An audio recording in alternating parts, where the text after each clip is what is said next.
कहानी के शुरू में दिखाया जाता है एडन सीढ़ियों से नीचे आ रहा होता है और उसे बाहर से कुछ आवाजें आती हैं, पर वो आवाजों पर इतना ध्यान नहीं देता और वो रोज की तरह टीवी ऑन करता है, पर उसमें इमरजेंसी के अलावा और कुछ नहीं आ रहा होता। तभी उसे बाहर से लोगों के चिल्लाने की आवाजें सुनाई देती है। वो बालकनी में जाकर देखता है और एकदम डर जाता है और तभी एक हेलीकॉप्टर वहाँ क्रैश हो जाता है। वो अपनी आंखों से सब बर्बाद होते हुए देखता रह जाता है। वो बालकनी से नीचे देखता है, लोग यहाँ वहाँ भाग रहे हैं, पर एक बच्ची वहीं की वहीं खड़ी रहती है। तो ईडन कहता है, रुको मैं आता हूँ, घबराना मत। पर अचानक वो लड़की दूसरे लोगों को काटना शुरू कर देती है। उसने जो देखा उससे अपनी आंखों पर भरोसा नहीं होता। वहाँ एकदम दहशत मच जाती है। वो डरता हुआ जैसे तैसे वापस अपने रूम में जाने की कोशिश करता है। तभी उसका एक पड़ोसी उसके रूम में घुस आता है।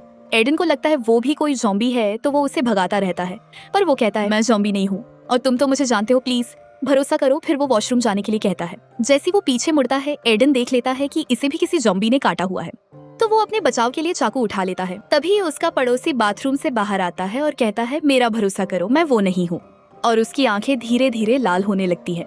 ईडन घबराते हुए बोलता है, तुम यहाँ से बाहर निकलो वरना मैं तुम्हें मार दूंगा। उसको मजबूरन वहाँ से जाना पड़ता है, तो एडन जल्दी से गेट बंद कर देता है, मगर ज़ॉम्बीज़ उसको पकड़ लेते हैं। वो दर्द के मारे जोर जोर से चिल्ला रहा होता है, लेकिन एडन कुछ नहीं कर पाता। फिर वो बाहर देखने की कोशिश करता है, तो देखता है वो ज़ॉम्बीज़ उसको खाना शुरू कर देते हैं। फिर वो चेक करता है उसके पेरेंट्स ठीक है या नहीं, तो उसे अपने डैड के टेक्स्ट मिलते हैं, तो वो खुश हो जाता है कि ये जिंदा है। फिर वो अपनी मॉम का टेक्स्ट देखता है, जहाँ वो उसे कॉल बैक करने को कहती है, पर उसके फोन में सिग्नल नहीं आ रहे होते, तो वो कॉल नहीं कर पाता। वो बालकनी में बैठकर अपना शहर बर्बाद होते हुए देखता है, पर वो डिसाइड करता है चाहे कुछ हो जाए वो खुद को जिंदा रखेगा अपनी फैमिली के लिए। अगले दिन वो फिर अपने पेरेंट्स को कांटेक्ट करने की कोशिश करता है, पर हालात वैसी के वैसी होते हैं। बिना हिम्मत हारे वो बस खुद को महफूज रखने की कोशिश करता है। ऐसे ही दिन बीतते जाते हैं और हालात बद से बदतर होते जाते हैं। खाने का सामान भी धीरे धीरे खत्म होने लगता है, तो वो और भी कम खाना खाना शुरू कर देता है। और ऐसे ही दिन बीतते जाते हैं। तभी अचानक गेट पर कोई ठक ठक करने लगता है, जैसे गेट ही तोड़ देगा। पर वो गेट खोलने के बारे में सोचता भी नहीं। उसका गला प्यास से सूख रहा होता है, पर अब घर में एक बूंद पानी भी नहीं बचा होता। अब उसे अपने जीने की उम्मीद कम होते दिखाई दे रही थी, पर फिर भी वो अपनी फैमिली के लिए हिम्मत बनाए हुए था। तभी उसे कुछ आवाज आती है और उसे यकीन हो जाता है कोई तो उसके घर में आ चुका है। वो बैट लेकर चेक करने जाता है, तो देखता है अचानक ही कोई वेंटिलेशन के रास्ते से गिर पड़ता है। वो डर के मारे छुप जाता है और वहाँ और कोई नहीं बल्कि एक ज़ॉम्बी आ जाता है। वो ज़ॉम्बी अपनी भूख मिटाने के लिए एडन को ढूंढ रही थी। तभी एडन मौका देखते ही उस पर वार कर देता है और जहाँ से वो ज़ॉम्बी आई थी वो जगह बंद कर देता है। देखते ही देखते कई दिन बीत गए और अब वो बिल्कुल भूखा था। तभी उसे अपने फोन में से कुछ आवाज आई। वो देखने भागा, तो उसने देखा उसके पेरेंट्स का वॉइस नोट था, जिसमें वो कहते हैं, बेटा हम तुम्हारे पास पहुंचने वाले हैं। तभी अचानक उनके चीखने चिल्लाने की आवाजें आने लगी। एडन समझ गया था इन्फेक्टेड लोगों ने उन पर हमला कर दिया। फिर आवाज बंद हो गई। अब ईडन को यकीन हो गया था अब उसके माँ बाप इस दुनिया में नहीं रहे। वो बस अपने पेरेंट्स की आखिरी आवाज सुनकर रो रहा था। उसे ये दुख बर्दाश्त नहीं हो रहा था। अब उसके जीने की सारी वजह खत्म हो चुकी थी। फिर एडन गुस्से में बैट उठा लेता है और उसे ज़ॉम्बीज़ से बदला लेने की आग लग रही होती है। फिर वो बाहर निकल रहा होता है, तो वो अपने सामने एक ज़ॉम्बी को देखता है। फिर वो दूसरी तरफ देखता है, तो उसे वही पड़ोसी दिखता है जिसकी वो कोई मदद नहीं कर पाया था। फिर वो देखता है कुछ ज़ॉम्बीज़ पागलों की तरह एडन को खाने आ रहे थे। वो अपनी जान बचाने भागता है, तो देखता है पीछे से भी एक ज़ॉम्बी उस पर हमला करने आ रहा होता है, पर वो किसी तरह वहाँ से बचकर भाग जाता है। तभी उसके सामने से ज़ॉम्बी दूसरे इंसान को मारने भाग रहा था। एडन के सामने एक के बाद एक ज़ॉम्बी आते चले जा रहे थे। वो अपनी पूरी कोशिश करते हुए उनसे बच कर वो भागता चला जाता है। किसी तरह वो ज़ॉम्बी से बचकर अपने रूम में पहुंच गया। फिर वो बाहर चेक करता है, तो ज़ॉम्बीज अभी भी उसकी तलाश में यहाँ वहाँ भाग रहे थे। फिर एक ज़ॉम्बी उसके घर के अंदर झांक रहा था। वो खौफनाक मंजर देख के उसका दिल दहल जाता है। अब उसे अकेलापन काटने लग रहा था। फिर वो खिड़की से बाहर झांकता है, तो देखता है अब इलेक्ट्रिसिटी भी जा चुकी है। अब वो अंदर से बिल्कुल टूट चुका होता है। फिर अगली सुबह उसे अपने जीने की कोई उम्मीद नजर नहीं आती। वो डिसाइड करता है ज़ॉम्बी के हाथों मरने से अच्छा वो खुद ही अपनी जान ले ले। वो फांसी के फंदे पर चढ़ जाता है और तभी उसे कुछ ऐसा दिखता है, उसे अपनी आंखों पर यकीन नहीं होता। वहाँ उसके अलावा एक और इंसान जिंदा था। वो हैरानी से अपना बैलेंस खो देता है, पर खुशकिस्मती से उसकी रस्सी टूट जाती है। वो खुशी से भागते हुए खिड़की के पास उसे देखने आता है और कुछ पलों के लिए वो बस उसे देखता रह जाता, जैसे मानो उसे जीने की नई उम्मीद मिल गई हो। पर वो लड़की उसे ज़ॉम्बी समझकर पर्दे लगा देती है, लेकिन वो एडन को जीने की एक वजह दे देती है। फिर अगली सुबह एडन बड़ी उम्मीद से उस लड़की से बात करने अपनी बालकनी में जाता है, लेकिन वो देखता है वहाँ कुछ ज़ॉम्बी उसे देख लेते हैं। फिर वो घबराकर वापस अंदर आ जाता है। तभी वो लड़की पर्दे हटाकर चेक करती है, कोई ज़ॉम्बी तो नहीं है। तभी एडन अपना हुलिया इंसानों वाला बना लेता है और उस लड़की की नज़र उस पर पड़ती है। वो भी हैरानी से देखती है कि क्या सच में यहाँ कोई और भी जिंदा है। ईडन जल्दी से उसे पेपर पर हाई बोलता है। वो भी उसे देखकर खुश हो जाती है और हेलो बोलती है, और एडन की तो खुशी का ठिकाना ही नहीं था। फिर वो उसे अपना नाम बताता है और सामने से वो भी एडन को अपना नाम बताती है, ईवा। फिर एडन उससे पूछता है, क्या तुम भी अकेली हो? वो हाँ हाँ कहती है।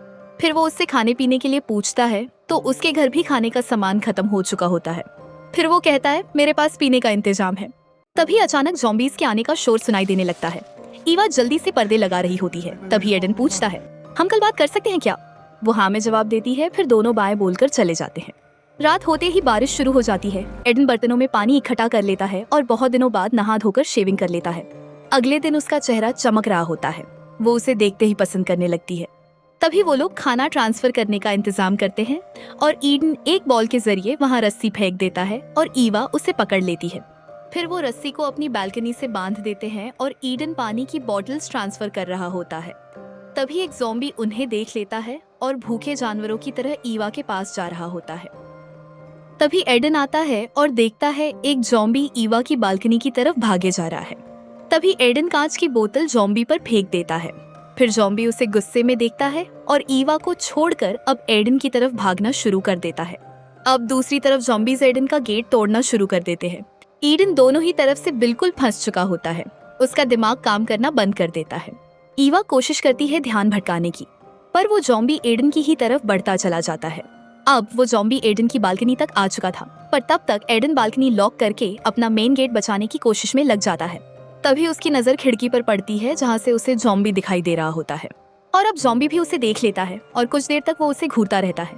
फिर अचानक वो अपना सिर मार के खिड़की तोड़ने लगता है। एडन ज़ॉम्बी पर हमला करने के लिए बैट उठा लेता है, पर ज़ॉम्बी खुद ही खिड़की पर इतनी जोर से सिर मार लेता है कि खुद ही घायल हो जाता है।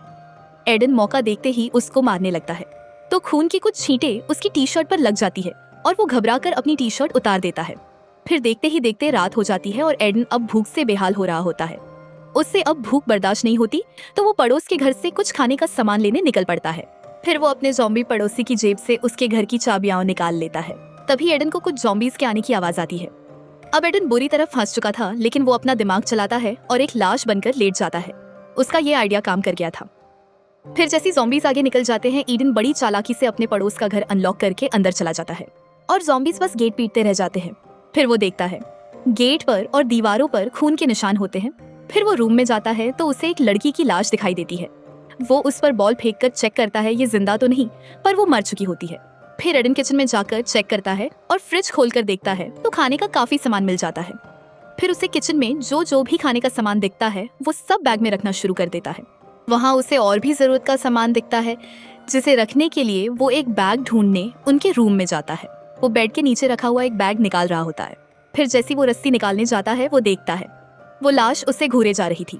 वो घबरा जाता है। फिर उसका हाथ रस्सी तक पहुंचने वाला होता है तो देखता है कोई और भी रूम में आ गया है। वहाँ इन्फेक्टेड उस पर अटैक कर देता है। ईडन उसे जोर से धक्का दे देता है और जल्दी से हथियार लाने बाहर भागता है। तभी ज़ॉम्बी उसे मारने वापस आता है, पर एडन लैंप से मार के उसे धक्का दे देता है और जल्दी से एक हथियार से उस पर वार करके उसे मार गिराता है और ज़ॉम्बी वही खत्म हो जाता है। फिर जल्दी से एडन अपना बैग उठाकर बाहर निकल रहा होता है तो देखता है बाहर ज़ॉम्बी घूम रहे थे। वो दबे कदमों से पीछे की तरफ जा रहा होता है। फिर जैसे वो पीछे पलटता है तो उसके सामने एक और ज़ॉम्बी होता है, पर वो एक झटके में ज़ॉम्बी को चकमा देके घर के अंदर आ जाता है। फिर वो जल्दी से चेक करता है उसे किसी ने काटा तो नहीं, पर उसकी बॉडी सेफ होती है। फिर वो अपने पड़ोसी का बैग चेक करता है तो उसे 2 वॉकी टॉकी मिलते हैं और खुशी से उसकी आंख भर आती है और वो डिसाइड करता है इनमें से एक वो ईवा को दे देगा। वो बिना कुछ सोचे उसी वक्त कपड़ों की एक रस्सी बनाकर निकल पड़ता है और जैसे तैसे नीचे पहुंच जाता है तो उसके सामने एक लाश पड़ी होती है। उसकी आवाज सुनकर एक ज़ॉम्बी वहां आ जाता है, पर बाद में दूसरी तरफ भाग जाता है। फिर एडन भी तुरंत वहां से भागने लगता है, पर बहुत सारे ज़ॉम्बी उसके पीछे पड़ जाते हैं तो वो जल्दी से एक जगह छुप जाता है। फिर जैसे वो दूसरी तरफ भागने लगते हैं, एडन जल्दी से वो बैग ईवा की बालकनी में फेंक देता है। तभी एडन को देखकर ज़ॉम्बीज वापस आने लगते हैं तो वो एक बालकनी में छुप जाता है और अंधेरे के कारण किसी की नजर एडन पर नहीं पड़ती। फिर कुछ देर बाद वो उसी रस्सी के सहारे अपनी बालकनी तक पहुंच जाता है और ईवा के लिए एक नोट छोड़ देता है जिसमें लिखा था चेक योर बालकनी। अगली सुबह ईवा एडन से कांटेक्ट करती है। ईडन जल्दी से वॉकी टॉकी उठाता है और पहली बार उसकी आवाज सुनता है। एडन की मेहनत सफल हो गई थी और वो बहुत खुश था। ईवा भी उसकी हिम्मत की दाद देती है और कहती, मैंने तुम्हारा स्केच भी बनाया है। एडन ये सुनकर शर्मा जाता है और ईवा कहती है, मैं तुम्हें बहुत पसंद करती हूँ। ऐसे ही दोनों बातें करते चले जाते हैं और देखते ही देखते कई दिन बीत जाते हैं। फिर ईवा कहती है, शायद ज़ॉम्बीज़ आ रहे हैं, चलो बाद में बात करते हैं। फिर वो भी बाय बोल देता है। अब एडन के घर में खाने का एक तिनका भी नहीं बचा होता, तो वो वेंटिलेशन के रास्ते से अपने पड़ोसी के घर जाने की कोशिश करता है। जाने से पहले वो अपने साथ वॉकी टॉकी रख लेता है और सीट पर पैर रख के ऊपर चला जाता है। फिर वो धीरे धीरे बिना आवाज किए आगे बढ़ता रहता है। तभी वो एक इन्फेक्टेड की लाश देखता है और एकदम डर जाता है, पर हिम्मत करके वो आगे बढ़ता जाता है और अपने पड़ोसी के वॉशरूम में आ जाता है। वहाँ वो खून के फ्रेश दाग देखता है और घबराकर पर्दा हटाता है तो वहाँ कोई नहीं होता। ईडन को सांस में सांस आती है। फिर वो सीधा किचन में जाता है और खाने का इतना सारा फ्रेश सामान देखकर हैरान हो जाता है। उसे ऐसा लगता है मानो कोई खजाना हाथ लग गया हो। फिर वो ईवा से कांटेक्ट करता है, पर ईवा गुस्सा हो जाती है कि मुझे बिना बताए तुम वहाँ क्यों चले गए। ईडन कहता है, तुम चिंता मत करो, यहाँ कोई नहीं है।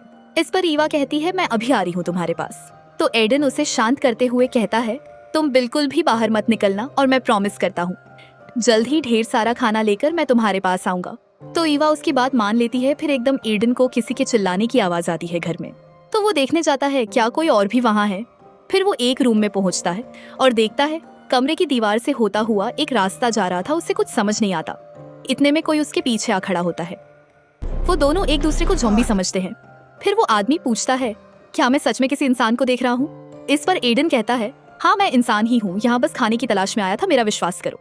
वो आदमी एडन के बात करने के तरीके से पता लगा लेता है कि वो इंसान ही है और उस पर भरोसा कर लेता है। फिर एडन उससे पूछता है, क्या आप यहाँ अकेले रहते हैं। इस पर वो जवाब देता है, हाँ पहले मैं यहाँ अपनी पत्नी के साथ रहता था। फिर एडन पूछता, अब आप दोनों साथ नहीं रहते। वो आदमी कहता है, मेरी पत्नी जिससे मैं बेइंतहा प्यार करता था वो एक इन्फेक्टेड ज़ॉम्बी की शिकार हो गई। इस पर एडन कहता है, ओह आई एम सो सॉरी। वो कहता है, कोई बात नहीं, और तुम्हें जो चाहिए वो ले जा सकते हो। ईडन ये सुनकर बहुत खुश हो जाता है। तभी वो आदमी कहता, रुको मैं तुम्हारे लिए कुछ लाता हूँ। ईडन उसका वेट कर रहा होता है। तभी वो आदमी कुछ खाने के लिए लेकर आता है। वो बताता है, ये मेरी वाइफ की फेवरेट डिश थी, तुम भी खाकर देखो। वो खुशी खुशी खाने लगता है और फिर वो बैठकर बहुत सारी बातें करते हैं और ऐसे ही एडन वो डिश पूरी खत्म कर देता है। फिर एडन कहता है, आपसे मिलकर सच में बहुत अच्छा लगा। फिर वो आदमी कहता है, मुझे भी इतने दिनों बाद किसी इंसान को जिंदा देख खुशी हुई। फिर वो कहता है, अब तुम्हें जो चाहिए वो ले सकते हो। तो एडन अपना बैग उठाता है और उस आदमी की नजर एडन के बैट पर जाती है। फिर एडन एक बॉटल देख रहा होता है। तभी अचानक वो आदमी उसे बैट से मार के बेहोश कर देता है। उसके सामने अंधेरा छा जाता है। वो धीरे धीरे अपनी आंखें खोलने की कोशिश करता है तो देखता है उसके सामने वही आदमी बैठा हुआ था। उसे समझ नहीं आ रहा होता है ये अचानक हो क्या गया उसके साथ, कि तभी अचानक उसे सामने एक इन्फेक्टेड दिखता है। वो उसे खाने के लिए तड़प रही होती है पर जंजीर से बंधी होती है। एडन अब बिल्कुल होश में आ जाता है, पर रस्सी से बंधे होने के कारण वो भाग नहीं पाता। वो आदमी कहता है, यही मेरी पत्नी है जिससे मैं बहुत प्यार करता हूँ और ये एक हफ्ते से भूखी है। मैं इसे खोना नहीं चाहता, लेकिन आज इसकी भूख मिट जाएगी क्योंकि आज मैं तुम्हें इसका खाना बनाने वाला हूँ। फिर वो कहता है, इस दवाई से तुम्हारी बॉडी सुन्न हो जाएगी और तुम्हें दर्द फील नहीं होगा। एडन कहता है, इससे भी वो जिंदा नहीं रहेगी, तुम्हें उसे मारकर इस नरक जैसी जिंदगी से आजाद कर देना चाहिए। पर वो आदमी अपनी पत्नी के प्यार में मेंटल हो चुका था। वो कहता है, अब मैं अपनी पत्नी को और तड़पते हुए नहीं देख सकता। अगर तुम दवाई नहीं लोगे तो और भी तरीके हैं मेरे पास तुम्हें बेहोश करने के। तभी वो औजार लेने बाहर जाता है और एडन सोचता है उसे जो करना है अभी करना होगा, वरना आज उसका आखिरी दिन होगा। तो वो जोर से रस्सी तोड़ने की कोशिश करता है और खुशकिस्मती से रस्सी टूट जाती है। फिर वो बूढ़ा आदमी आता है तो एडन उसे जोर से उसकी पत्नी की तरफ धकेल देता है तो वो ज़ॉम्बी अब उसी को काट लेती है। वो बूढ़ा आदमी अपने जाल में खुद ही फंस जाता है और अपनी पत्नी का खाना बन जाता है। फिर एडन जल्दी से दरवाजा बंद करके वहाँ से भाग जाता है और वो अपना बैग उठाकर निकल ही रहा होता है कि ईवा वॉकी टॉकी पर उसे बताती है उसके अपार्टमेंट में ज़ॉम्बीज आ चुके हैं और वो बैल्कनी में छुपी हुई है। ईडन फिर बिना सोचे समझे सीधा गेट खोलकर सब ज़ॉम्बीज के सामने से भागना शुरू कर देता है और अपने अपार्टमेंट में आ जाता है। फिर वो सीधा बैल्कनी में ईवा को देखने जाता है और उसे देखकर ईडन की सांस में सांस आती है। पर खतरा टला नहीं था। ईवा ज़ॉम्बीज के बीच घिरी हुई थी और ईडन ईवा को बचाने के लिए कुछ भी करने को तैयार था। ईवा भी उसको ऐसा करता देख चौंक गई। फिर एडन जल्दी से कपड़ों की रस्सी बनाकर बालकनी से नीचे उतर रहा था, पर हड़बड़ी में वो गिर पड़ा। उसकी आवाज सुनकर एक ज़ॉम्बी उसकी तरफ भागा चला आ रहा था। एडन ने जल्दी से गन उठाई और ज़ॉम्बी को मार डाला। अब गोली की आवाज सुनकर ज़ॉम्बीज एडन की तरफ आने के लिए बिल्डिंग से छलांग लगा रहे थे, पर एडन अब निडर होके ईवा के अपार्टमेंट की ओर भागता है। वहाँ ईवा चादरों की रस्सी बना देती है जिसके सहारे एडन ऊपर चढ़ रहा होता है। तभी एक ज़ॉम्बी भी रस्सी पर चढ़ने लगता है और एडन का पैर पकड़ लेता है। एडन उसे हटाने की कोशिश करता है पर वो जाता नहीं। फिर एडन एक बालकनी में उतर के उस रस्सी को काट देता है और ऊंचाई से गिरकर वो ज़ॉम्बी मर जाता है। फिर एडन ईवा से नीचे आने के लिए कहता है। फिर ईवा हिम्मत करते हुए नीचे आ रही होती है। फिर वो एडन के ऊपर गिर पड़ती है। अब दोनों पहली बार एक दूसरे को आमने सामने से देख रहे होते हैं। फाइनली दोनों इतने टाइम बाद मिल रहे थे, वो दोनों बहुत खुश हो जाते हैं। फिर एडन कहता है, हम ज्यादा देर यहाँ नहीं रुक सकते, जल्दी यहाँ से निकलते हैं। फिर वो बड़ी चालाकी से गेट के पीछे खड़े हो जाते हैं और ज़ॉम्बीज धोखा खा जाते हैं। तभी वो दोनों बाहर निकल जाते हैं। ईवा भागते हुए गिर पड़ती है। एडन उसे उठा रहा होता है। तभी उनके पीछे ज़ॉम्बी पड़ जाते हैं। वो किसी तरह बचते हुए सीढ़ियों के रास्ते आ जाते हैं और दूसरी तरफ का गेट तोड़ रहे होते हैं, पर वो गेट का लॉक टूट जाता है और दरवाजा नहीं खुल पाता।